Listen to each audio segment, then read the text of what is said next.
Dobrodošli v zimskem raju sredi avstrijskih Alp. Zunaj je -10 stopinj in medtem ko vsi še spijo pod toplimi odejami, gremo mi pripravljati teren za zimsko potapljaško avanturo.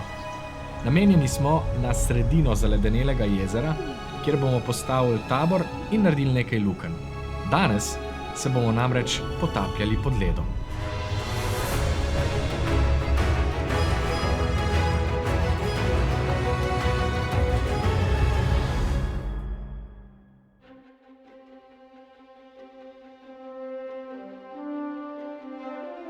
Smo na avstrijskem jezeru Weißensee, ki leži na približno 950 metrih nadmorske višine.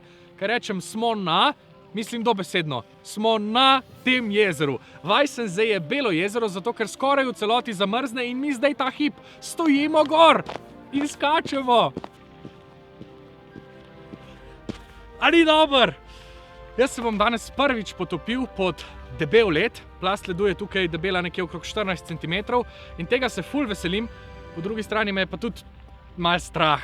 Potapljanje pod led je čist drugačno kot običajno. Vse, kar imaš, je ena vrv, ki slediš in si na njo pripet. Varnostni potapljači te pa čakajo na začetku in na koncu. Sicer sem kar samozavesten v svoje potapljaške sposobnosti, ampak občutka pa ne poznam. In prav ta je zame tokrat najbolj zanimiv. Ok, počasi, začnimo na začetku. Ledu ne moramo predreti kar tako, zato je potrebno posebno orodje in usposobljena ekipa. Vse bodoče luknje se najprej zavaruje in označi s količki, potem pa je dobro, če si v led vrišemo načrt in luknjo skiciramo. Ko motorka naredi svoje, je treba led dobesedno odvleči drugam. Lahko tudi pod zaledenelo jezero, kot sta to zelo spretno izvedla naša mojstra. Glejte to, no? Tega nikar ne počnite doma, če slučajno živite na zaledenelem jezeru.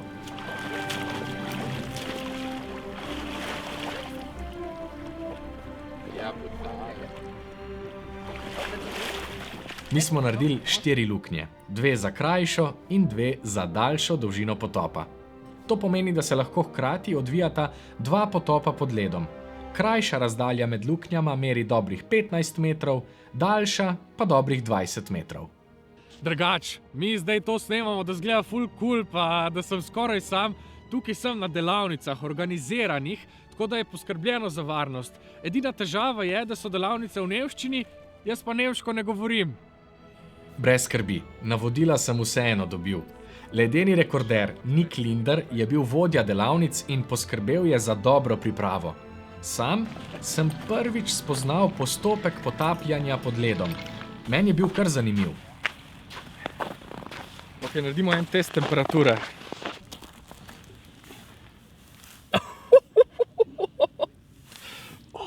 Ne.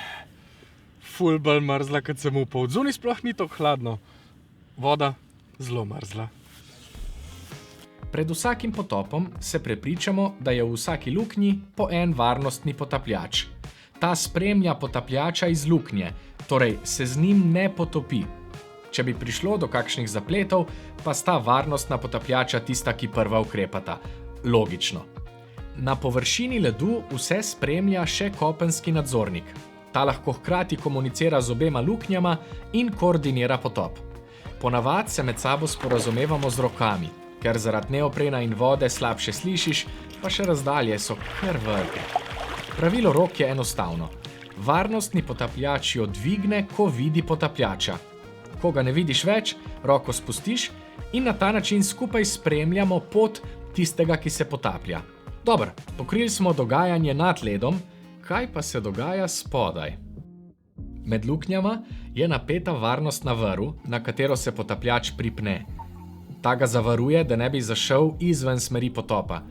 Če se vidljivost hitro zmanjša ali pa če se potapljač dezorientira, je to naša edina oporna točka. Tudi zato je bistveno, da se potop nikoli ne začne brez pripenjanja na vrv. Varnostni potapljač pred začetkom potopa sporoči kopenskemu nadzorniku, da je potapljač pripet in šele takrat se lahko potop v ledeno vodo začne.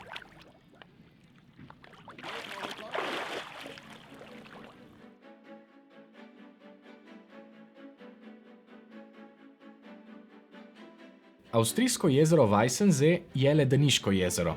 To pomeni, da je bila ta voda nekoč del ledenika okoliških gora in zdaj se je stalila in akumulirala v tej ledeniški dolini. Ker se nahaja na 950 metrov nadmorske višine, to pomeni, da lahko ob dovolj nizkih temperaturah zamrzne. Pozimi je zato tukaj veliko aktivnosti, ki ta led s pridom izkoristijo, če je le dobro pripravljen. Poleg potapljanja je tu še drsanje, tek na smučeh, smučanje in ostali zimski športi, kot na primer vožnja monocikla po ledu. Luknje, ki smo jih naredili mi, so čez noč nazaj zamrznile. Da smo prišli do vode, je bilo potrebno na novo prerezati sloj ledu. Nabral se ga je precej, od 15 cm ob robovih do 3 cm na sredini luknje.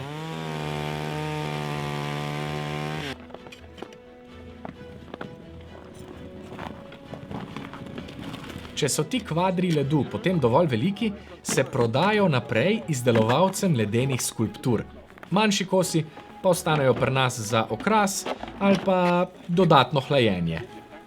Mene je sicer po potopih zanimalo predvsem gretje.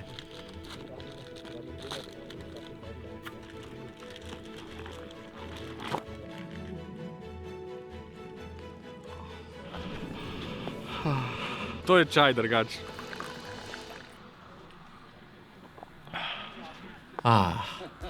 Zdaj, ko sem se dovolj segrel, vam lahko razkrijem, da tekoča voda pod ledom lahko meri od 0 do 4 stopinje Celzija.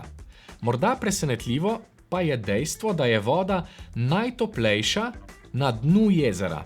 Temu rečemo anomalija vode, kar pomeni, da je voda najbolj gosta pri 4 stopinjah Celzija in se tako usede najgloblje v jezeru.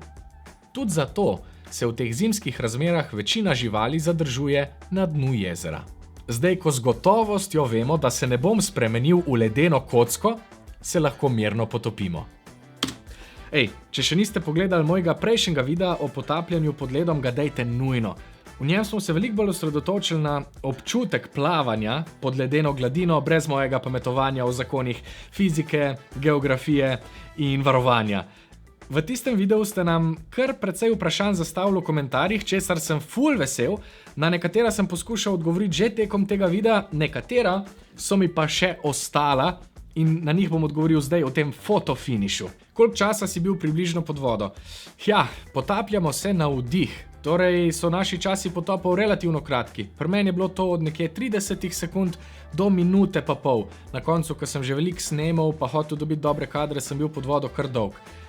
Ker je to potapljanje na vdih, je zelo pomembno umirjanje pred potopom, priprava in v resnici tudi umirjanje med potopom, ker lahko marsikoga zagrabi panika, ko ugotoviš, da ne moreš kar kadarkoli ven, ko bi si to zaželel. Tukaj lahko pojasnim tudi, kaj je bilo s tistimi kvadrati pa trikotniki.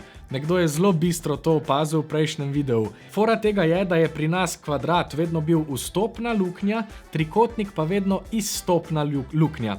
Zakaj nam to pomaga? Trikotnik je oblikovan tako, da lahko na koncu trikotnika veliko lažje izstopiš iz vode, ker sta tisti dve stranici blizu in ti pomagata, da se spraviš ven. To je čisto en praktičen razlog, zakaj se gremo tako geometrijo, ker se potapljamo pod ledom.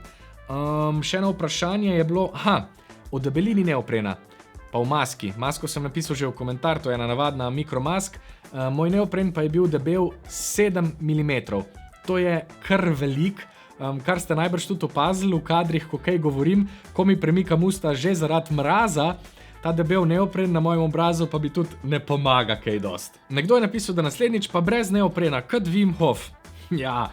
Sej, tudi to sem probal. Super je bilo. Mislim, zame je bila to verjetno najbolj strašna izkušnja tega vikenda. Potapljati se z neoprenom je nekaj, kar počnem. To je znotraj nekih mojih okvirov znanega in to zame ni bil tak problem. Tudi dolžine niso bile dolge ali pa časi potopov. Ko sem pa v kopalkah skočil v ledeno vodo, pa priznam, me je bilo zelo strah.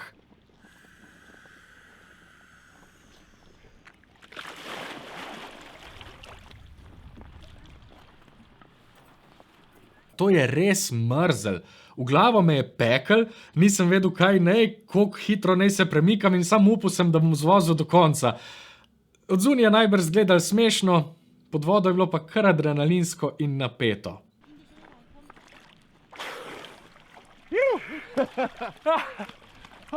To je bilo nepričakovano super. Ampak zdaj me pa res sebe. Tako, hvala, da ste z mano pogledali ta video do konca. Če še niste videli videa o pravem potopu pod led, si ga nujno pogledajte, sicer pa se naročite na kanal, da ne zamudite novih vsebin. Se vidimo naslednji teden.